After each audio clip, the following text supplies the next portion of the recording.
জয়ের সংবর্ধনা হিন্দুত্বের শান শপথ নিয়েই একাধিক ধর্মীয় স্থানে মুখ্যমন্ত্রী।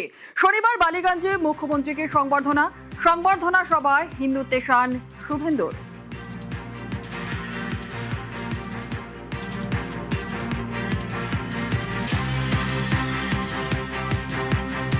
मैंने मंत्रगुप्ती का शपथ लेने का बाद कालीघाट में माता काली का दर्शन किया, लक्ष्मी नारायण मंदिर में दर्शन किया, जैन समाज के महावीर मंदिर में माथा टेका, रामकृष्ण मठ मिशन का दर्शन किया, भारत सेवाश्रम संघ में जाकर स्वामी प्रणवानंद जी को प्रणाम किया और इस्कॉन जाकर गौ माता का सेवा किया।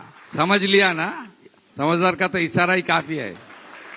मोथाबाड़ी नहीं होगा, धुलियान नहीं होगा, शामशेरगंज नहीं होगा, बेलडंगा नहीं होगा, रामनवमी में पत्थरबाजी नहीं होगा, हनुमान जयंती में पत्थरबाजी नहीं होगा। पूजा पाठ करने के लिए हाई कोर्ट का दरवाजा खटखटाने का कोई जरूरत भी नहीं होगा। एक भी पुलिस के ऊपर हमला और सरकारी प्रॉपर्टी के ऊपर कुछ करने से सबसे बुरा पुलिस मिनिस्टर शुभेंदु अधिकारी होगा। বদলেছে সরকার, বদলাচ্ছে বাংলা। রাস্তা আটকে ধর্মীয় অনুষ্ঠানে ইতি টানল মুখ্যমন্ত্রী শুভেন্দু অধিকারী সরকার।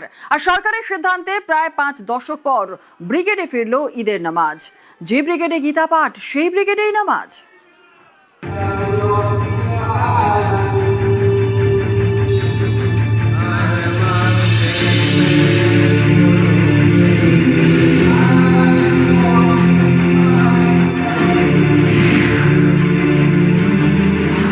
কাজটা আমাদের হচ্ছে যে কাজটাকে করা।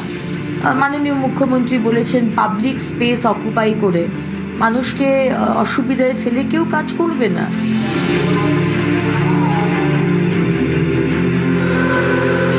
ব্রিগেডের মাঠ, এখানেই হয়েছিল গীতা পাঠের অনুষ্ঠান। রাজ্যে পালাবদলের পরেই এই ব্রিগেডেই হলো ঈদের নামাজ।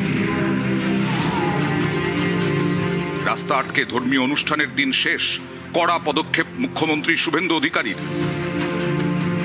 11ই মে প্রথম বৈঠক করে নতুন সরকারের মন্ত্রিসভা। এই বৈঠকে পুলিশ এবং জেলা শাসকদের নির্দেশ দেওয়া হয় রাস্তা আটকে ধর্মীয় অনুষ্ঠানের ক্ষেত্রে কঠোর হতে হবে।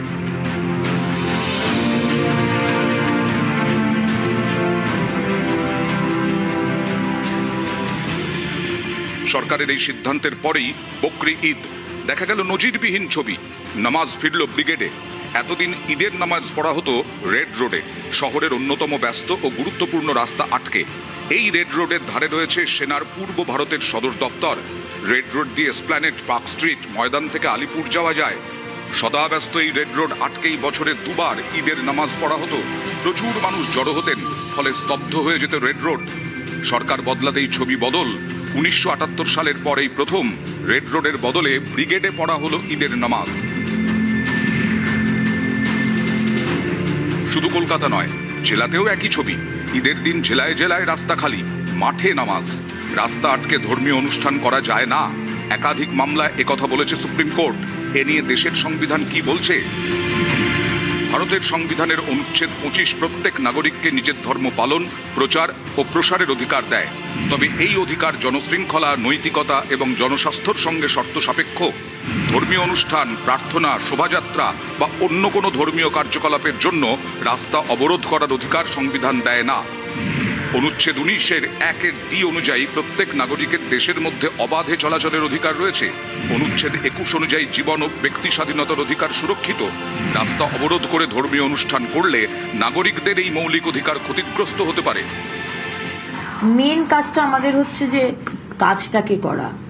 মাননীয় মুখ্যমন্ত্রী বলেছেন পাবলিক স্পেস অকুপাই করে মানুষকে অসুবিধায় ফেলে কেউ কাজ করবে না। এতদিন বাংলায় রাস্তা আটকে চলত ধর্মাচরণ। 26-এ পালাবদল, রাস্তা আটকে ধর্মীয় অনুষ্ঠানের দিন শেষ। নিউজ 18 বাংলা।